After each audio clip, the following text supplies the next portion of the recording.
Big week. Strauss out, Sentnor in, Fuller gone. And today the feed hands us a youth camp flyer and a standings page. So let's be honest about that. This is Angel City Daily. The rundown's thin, the table's not, and there's a July 4th date on the calendar worth circling. Light news day, heavy week behind it. Let's start where the receipts are, that Fox Sports standings page. Follow the show and the next briefing lands in your feed on its own. This one's from Angel City Football Club. The Angel City FC youth camps offer an exciting opportunity for young athletes to learn the core techniques and values that define Angel City FC's distinctive approach to the game. Our experienced coaching staff will lead dynamic training sessions across Los Angeles, inspiring players to build their skills, confidence, and love for soccer. The club's official top story today is the CarMax-presented Youth Summer Camps. Ages 6 to 12, train like the pros, and 2 free tickets to a home game. And here's the thing I can't quite walk past. Angel City is selling youth development to LA families the same week the sporting side traded away an 18-year-old homegrown in Fuller. Yeah, that's the part that sticks. Come learn the Angel City way. Meanwhile, the most prominent young domestic talent they actually had just got cashed out. Look, the camp itself is fine. Kids on the field, families connected to the club. That's good. I just can't pretend the timing isn't loud. Just to separate the lanes, the camp's run by the development staff, not the front office making the trades. 2 different rooms. But families reading this experience it through one badge, not 2 org charts. Okay, put the Bay FC win and the Orlando loss side by side. Is Angel City's core problem that they're not creating enough? Or are the chances there, and they're just getting picked apart because the defensive shape and midfield spacing are leaking? Honestly, it's both, just in different phases of the same game, which is why it's so frustrating to diagnose. Against Bay, the Goosecat Analytics breakdown noted that Angel City's nominal 4-2-3-1 almost never looks like a true 4-2-3-1. Fuller drifts, Jonsdottir drops, and the shape gets way more fluid in transition. That's how they carved Bay open in that 3-1 win. So, yes, they can create. Then Orlando comes around, the output dries up, and the defensive bill comes due. McCutcheon scores twice, and per the Yahoo Sports recap, the stoppage time goal was called out internally as a mentality issue. Basically, they know they're switching off late. Goosecat had already flagged this early, too. Through 4 games, Angel City were best in the league at +6 goal differential, but the sustainability concern was sitting right there in the shape. When the press and transition click, the chances are there. When it stalls, the same midfield spacing that helps the attack also leaves them open on the turn. So if the same positional freedom that unlocks the attack is also creating the defensive gaps, is this basically a feature that keeps becoming a bug the moment a quality team absorbs the press and plays quickly the other way? Yeah, that's the tension from here. And the Orlando result is the clearest case study yet. High-quality opponents are finding the answer. Watch whether Alex Strauss tweaks the double pivot responsibilities to cover those second-phase transitions, or whether he accepts the trade-off and just asks for sharper mentality late in games. Because right now, Angel City are giving points away in moments their own people say shouldn't be happening. Fox Sports has the details on this one. Here's the rundown in plain print. Fox Sports has Angel City at 4-1-6, 12th in the NWSL. Next match, Orlando at home, July 4th. 12th. The table's doing the talking now.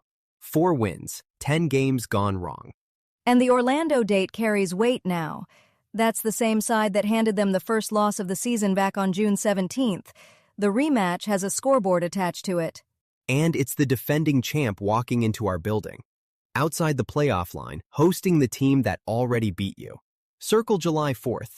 That's the whole season squeezed into one afternoon. It also puts a clock on the Sentnor question. If she's going to prove value before any contract conversation, that runway is visible now. 11 days, 1 marquee opponent. A club sitting 12th doesn't get to keep asking everyone to wait around for the youth investment to pay off. And then we hand an 18-year-old to Bay FC. The roster vision's got a deadline now, whether the front office likes it or not. I'll be honest, there's no payoff in today's rundown. The week escalated and now it's a holding pattern. The next real moment is on the calendar, and it's wearing Orlando colors. Samuel Spitz writes, Your ticket says 7:30 p.m., but the drums have already been pounding since before noon. The thing is, it's more than a drum. It's the heartbeat of La Fortaleza, Angel City FC's supporter section. Each home game in the north end of BMO Stadium in Exposition Park, flags wave, pink smoke blows through the air, and chants echo into nearby city blocks. Samuel Spitz's piece on La Fortaleza has it all. Drums going since before noon, pink smoke, 6 independent supporter groups packing the north end at BMO. That's the pulse of this club. And the origin's right there in the reporting.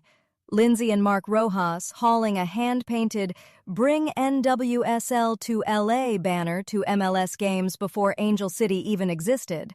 The fans willed this team into being. Which is why it stings a little today, Sarah. The supporters are out here building the culture, and the club's official top story is a CarMax summer camp. It's an odd week for this story to land. Roster mid-reset, coach's seat still warm, and the steadiest thing about Angel City right now is the section that pays for its own drums. Rebellion 99 was the first of those 6 groups, started in 2019. They've outlasted a lot of front office plans already. Here's AC Pandemonium. AC Pandemonium is an independent official supporters group of Angel City Football Club. Our purpose is to passionately support Angel City Football Club and one another at all times, in and out of the stands. Our name represents the energy, attitude, and spirit we carry into every space. AC Pandemonium, independent official supporters group, and the mission statement reads like they know exactly who they are. Radical inclusion, women and non-binary athletes, anti-racist by design. You can read the identity right there in print. Hearing that today hits differently, with the roster mid-reset and the coaching seat still warm. The people in the stands sound a lot clearer on what this club is than the front office does right now. Right. The supporters are carrying the culture, while the official top story today is a CarMax summer camp. One of those groups can tell you what Angel City stands for in a paragraph. We show up when it counts, and it counts every time. That's a steadier line than anything coming out of the sporting department this week. And it counts July 4th against Orlando, in our building. If you want to test whether the supporter section still shows up for a 12th place team, there's your date. If you like staying close to Angel City every day, give Inter Miami Daily Podcast a try. A daily Heron supporter briefing with Messi Watch, match reaction, MLS standings, transfers, injuries, and cup context for IMCF fans. Find it wherever you listen to podcasts. Next thing we're watching. Fox lists Angel City's next match as a home date with Orlando Pride on July 4. As always, we've put links to every story from today's briefing in the show notes, so you can jump into anything you want to spend more time with. That's it for Angel City Daily Podcast today. This is a Lantern podcast.